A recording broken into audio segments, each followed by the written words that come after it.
분이 지나갔습니다. 시간에 쫓깁니다. 여러분 대학생으로서 언제 기뻐하시나요? 하나님이 우리에게 원하시는 것은 기쁘게 살기를 원하지 슬프게 살기를 원하지는 않아요. 즐겁게 기쁘게 살기를 원하시는데 여러분 언제 기쁘십니까? 성적이 잘 나왔을 때 기쁘시죠. 근데 또 다음 학기는 그게 내려갈 수 있잖아요. 그러면 또 없어지잖아요.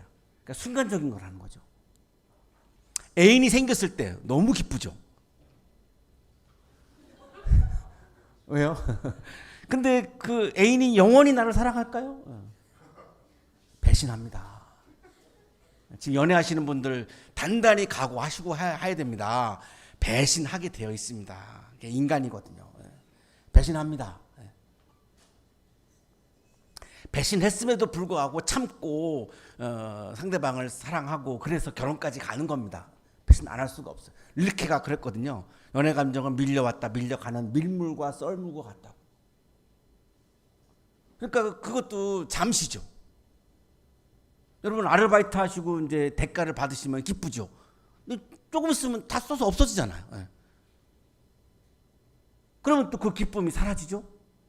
이제 여러분이 결정적으로 취업 합격 통지서 받으면 뭐 기가 막히게 기쁘죠. 그래서 취업해서 들어가면 계속 기쁠까요? 고난의 연속입니다. 험한 길을 걸어가는 겁니다. 우리 여기 교수님들이 지금 다 그냥 행복하시죠. 근데 행복하기만 할까요? 힘들어요. 논문 써야 되고 심사 받아야 되고 가르쳐야 되고 학생들도 막 컴플레인 하죠. 성적 내면은 계속 막 그 항의하죠. 제가 아는 우리 여기 의대 교수님은 한 학생한테 25번 연속으로 항의받았대. 계속해서. 힘들죠. 취업을 해도 잠시 기쁜 거죠. 그게 영원한 기쁨일 수는 없잖아요. 그게 인생이에요. 그런데 성경은 뭐라고 말씀하죠? 항상 기뻐하라. 어떻게 항상 기뻐해요? 내가 실현당했는데 성적 C 맞았는데 아르바이트가 잘렸는데 취업이 안 됐는데 어떻게 기뻐하라는 거예요? 이게 현실적으로 이게 가능하냐고요. 근데 성경은 항상 기뻐하라고 말씀하거든요. 그러니까 이거 눈치채셨어요? 성사가 말씀하시는 기쁨은 조금 전에 우리가 보았던 그런 기쁨과는 좀 결이 다르구나를 여러분 좀 감지했었을 거예요. 그런 기쁨을 말씀하는 거는 아닌 거죠. 그럼 항상 기뻐할 수가 없잖아요. 우리들의 이런 고민에 대해서 답을 주고 있는 사람 중에 한 사람이 에리 프롬이라고 하는 사람인데 소유나 존재라고 하는 책에서 인간을 두 가지 유형으로 구분합니다. 소유형, 존재형. 자, 나는 지금 소유형인지 존재형인지 한번 자기를 한번 점검을 해보세요. 소유형의 인간은 소유를 기뻐하는 겁니다. 점수, 스펙, 자격증, 물질, 지위 이런 소유를 기뻐하는 겁니다. 자, 바이올린 연주하시는 분들 저 바이올린 저 비싸죠. 저 몇백만 원 하죠. 아니에요? 아니에요? 내가 아는 분들은 막 몇백만 원 하더라고. 그러면 저 몇백만 원어치 내가 바이올린을 소유했으니까 기뻐요? 그건 소유의 기쁨이에요. 근데 오늘 막 내가 바이올리니스트로서 정말 아름다운 은혜로운 연주를 했어. 그래서 기쁘다. 그건 존재형입니다. 이거 다른 거예요. 똑같은 내가 활동을 해도. 여러분이 연애하는데 내가 이 사람 존재 자체를 그냥 기뻐하면서 연애할 수가 있고, 이 사람이 나한테 뭐 막 물질도 많이 주고 뭐 맛있는 거 막 사주고 뭐 또 이 사람이 나한테 뭔가를 주니까 좋아할 수도 있잖아요. 그 소유형입니다. 다른 거죠. 이걸 구분을 해야 된다는 거예요. 에릭 프롬은. 근데 소유의 기쁨은 오래가지 않는다는 겁니다. 찰나라는 거죠. 그래서 이거를 에릭 프롬은 쾌락이라고 구분합니다. 이 기쁨과 쾌락을 구분합니다. 제가 목사로서 목사답게 존재함으로 오는 기쁨, 이건 존재에서 오는 기쁨이죠. 제가 어떤 사람으로부터 내가 좋은 선물을 받았어요. 그 선물을 기뻐하는 거는 내가 소유를 기뻐하는 거잖아요. 다르잖아요. 근데 이 소유의 기쁨은 잠시이고 존재의 기쁨은 근본적이라고 얘기하는 거예요. 그래서 쾌락과 기쁨을 구분합니다. 기쁨과 쾌락은 근본적으로 다른 것이다.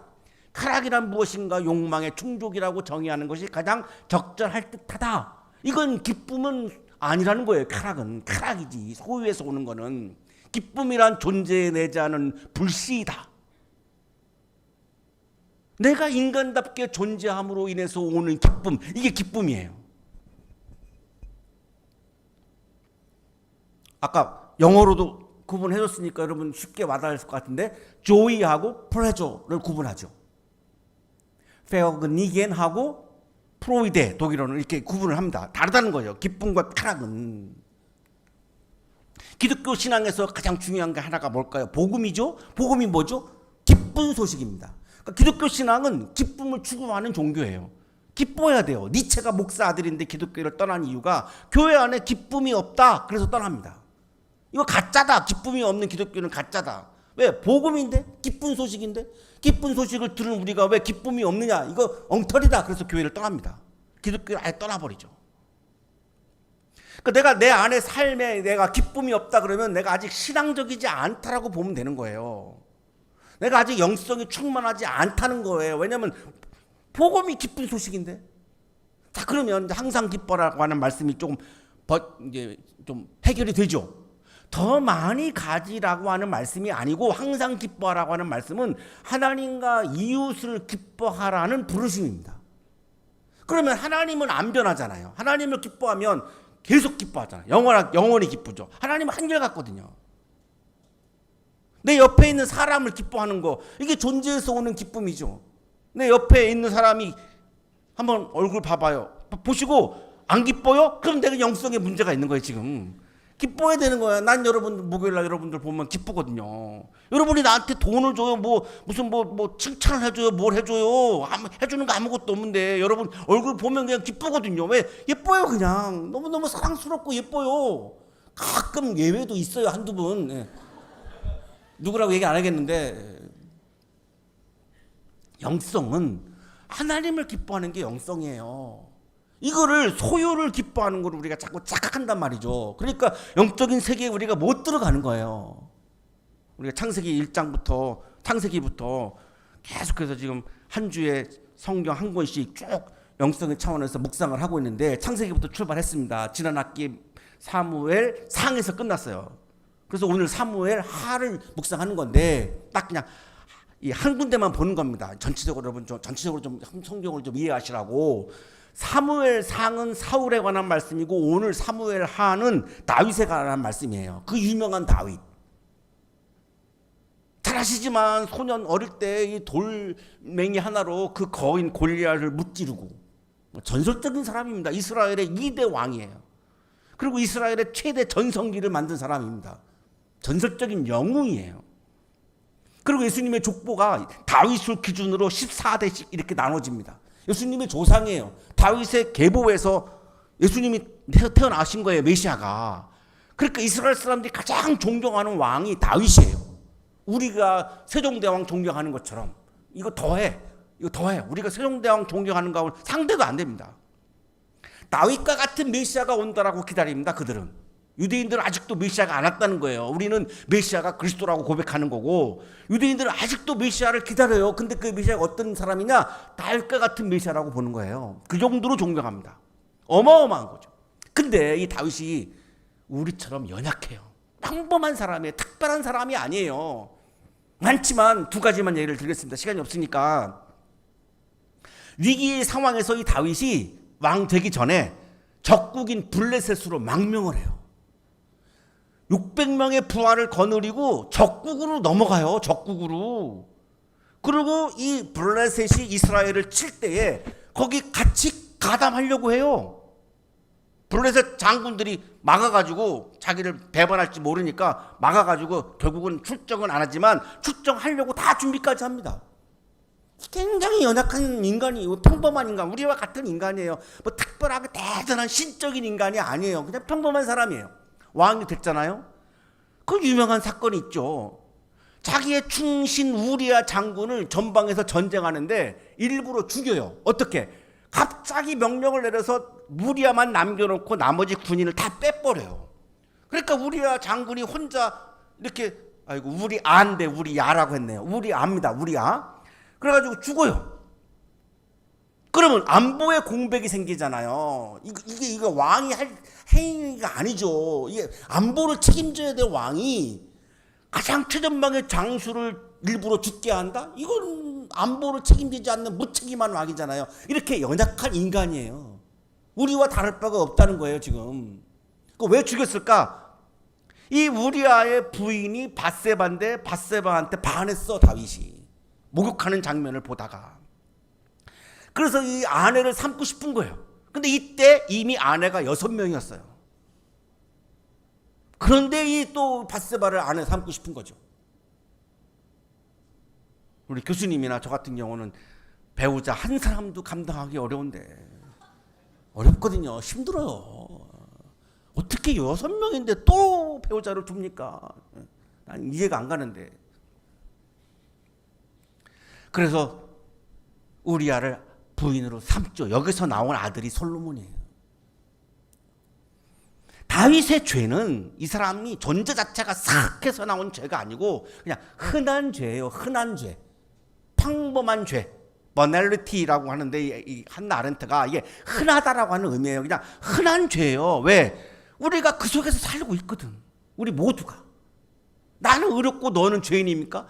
나도 죄인이에요. 다 우리가 죄 속에서 그냥 흔하게 살아가고 있잖아요. 이게 한나 아렌트가 말하는 악의 평범성이라고 하는 개념이에요. 다윗이 그렇던 거예요. 얼마나 연약해요. 얼마나 평범해요. 이런 사람이에요. 그런데 어떻게 이 사람을 하나님이 그렇게 쓰시죠? 이해할 수가 없죠. 이런 사람을 막 정죄해야 되잖아 막. 그런데 하나님이 이 사람을 씁니다. 이러한 약점에도 불구하고 하나님이 다윗을 붙드신 이유는 다윗 안에 결정적으로 하나님을 기뻐하는 영성이 있었다라고 하는 겁니다. 하나님은 이거를 중요하게 본 겁니다. 도덕적으로 평가해서 쓰신다면 쓸 사람이 없어요. 다 도덕적으로 죄인이지 죄인 아닌 사람이 어디 있어요? 다 죄인이지. 제가 여러분보다 의로워서 지금 여기서 설교하나요? 아니에요. 저도 여러분과 똑같은 죄인이에요. 목사라고 하는 이 신분을 가지고 지금 제가 여기서 설교하고 있는 거지, 나는 의롭고 여러분이 죄인이어서 내가 설교하나요? 천만에요. 저도 죄인이죠. 평범한 사람이죠. 내가 뭐 특별합니까? 평범하죠. 그런데 하나님이 왜 저를 목사로 쓰시느냐? 하나님을 기뻐하는 영성을 보고 쓰는 거지 저의 도덕적 완벽함을 보고 의로움을 보고 쓰시는 게 아니라는 거예요. 그거를 보신다면 전 여기서 목사 못해요. 어떻게 합니까? 하나님은 다윗 안에 있는 하나님을 기뻐하는 영성을 중요하게 본 겁니다. 하나님은 이거를 중요하게 여긴다는 거예요. 다윗이 왕이 되고 나서 첫 번째 한 일이 오늘 본문이에요. 첫 번째 한 일이 뭔가를 보면 다윗의 중심에 뭐가 있는지를 알 수 있잖아요. 이 군인 3만 명을 데리고 바알라로 가요. 바알라로 간 이유는 거기에 하나님의 법궤가 있기 때문이에요. 블레셋한테 뺏겼다가 막 비극이 벌어지니까 블레셋이 그냥 할 수 없이 그걸 돌려줬어요. 그게 방치돼 버렸어. 이거 국가가 이걸 책임지지 않고 그냥 방치해 버렸어. 바알라라고 하는 곳에, 아미나답의 집에. 근데 다윗이 왕이 되자마자 첫 번째 한 일이 그 하나님의 법궤를 예루살렘으로 가져오는 거예요. 왜 그랬을까요? 하나님이 중요한 거야. 다윗의 마음속에는 하나님을 기뻐하는 영성이 있는 거예요.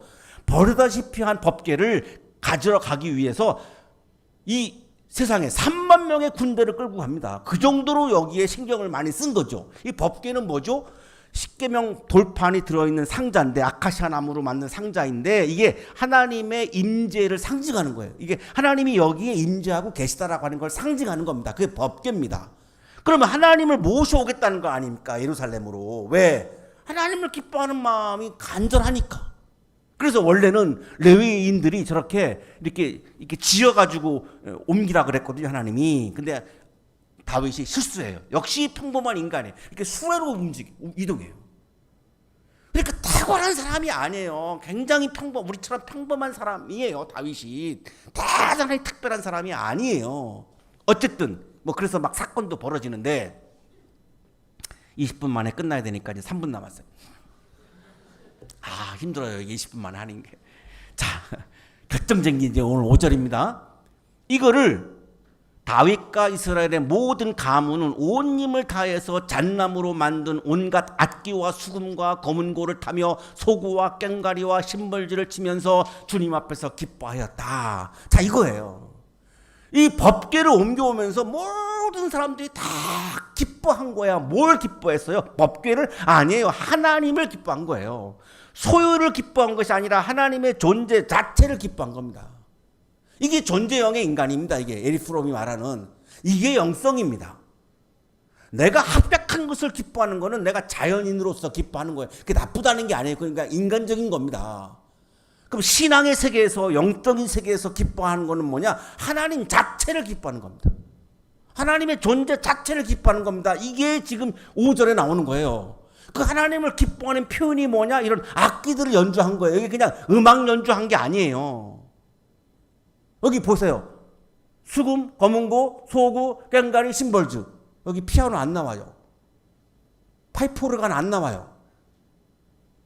제가 옛날에 젊었을 때 한번 뭐 강의하다가 아주 역사가 오래된 광화문에 있는 한 교회에서 사물놀이를 연주를 했더니 난리가 났어요. 그 교회 장로님들이. 어디 교회에서 장구 치냐고. 피아노하고 오르간만 가능하다는 건데 성경에 한 군데도 안 나와요. 피아노와 오르간이. 어디에 나와요? 어디? 그게 교회 악기라고? 누가 정했어? 누가 정했어?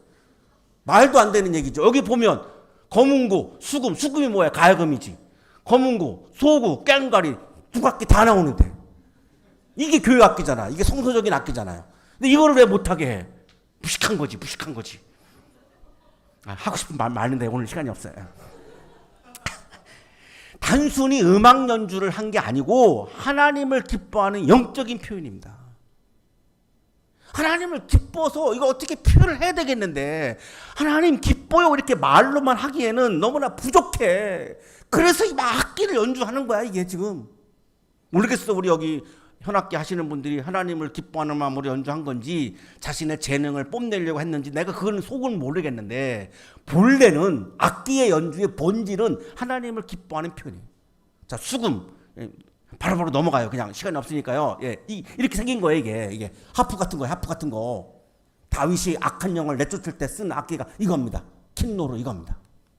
검은고 네벨이라고 부르는데 리라하고 비슷해요. 오르페우스가 자기 죽은 부인을 살리려고 연주한 게 리라거든요. 이거예요. 이거 네벨. 소구 미리암이 홍해바다 건너가지고 처음으로 막 춤추면서 막 하나님을 기뻐할 때 연주한 게 이 소구입니다.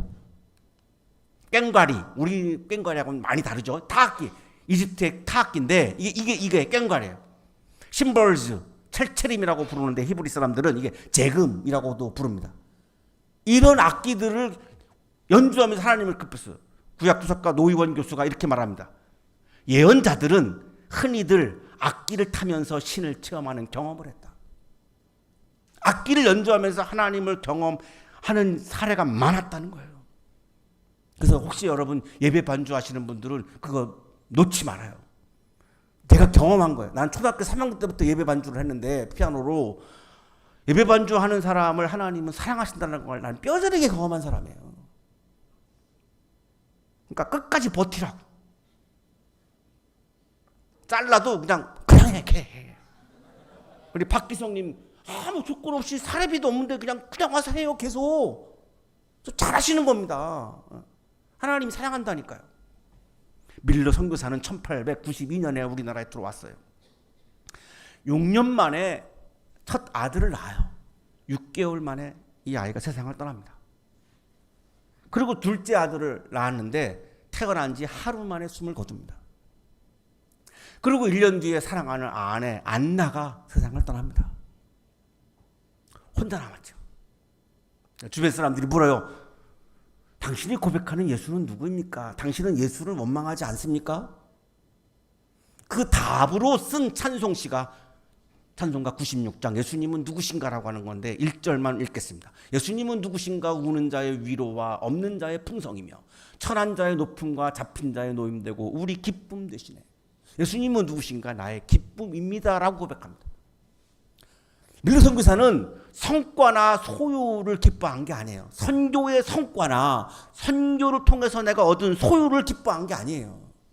내가 몇 명을 전도했다 이런 성과를 기뻐한 게 아니에요. 그냥 예수님을 기뻐한 겁니다. 이게 영성이에요. 이게 진정한 영성이에요. 여러분은 뭘 기뻐하십니까? 성적표, 합격증, SNS에 나오는 좋아요 숫자? 잠깐의 기쁨, 잠깐의 쾌락입니다.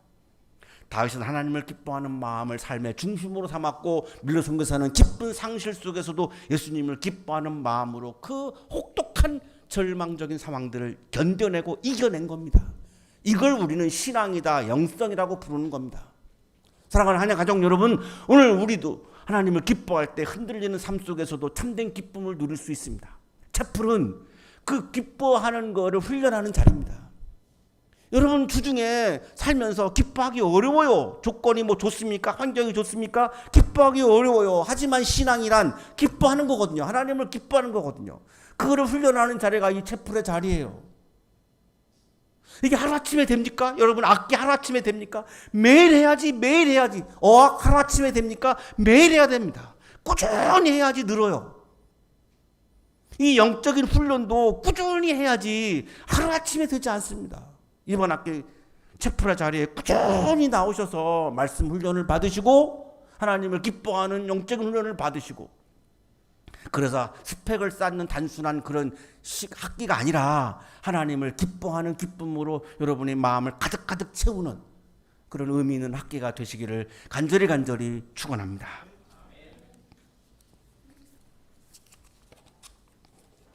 주님, 우리가 소유의 성취보다 주님의 임재를 더 기뻐하게 하옵소서. 학업과 관계와 미래의 불안 속에서도 예수님을 기뻐하는 영성을 배우게 하옵소서. 우리의 찬양과 기도가 참된 기쁨이 되게 하시고 그 기쁨으로 세상을 살아가게 하옵소서. 예수 그리스도의 이름으로 기도하옵나이다.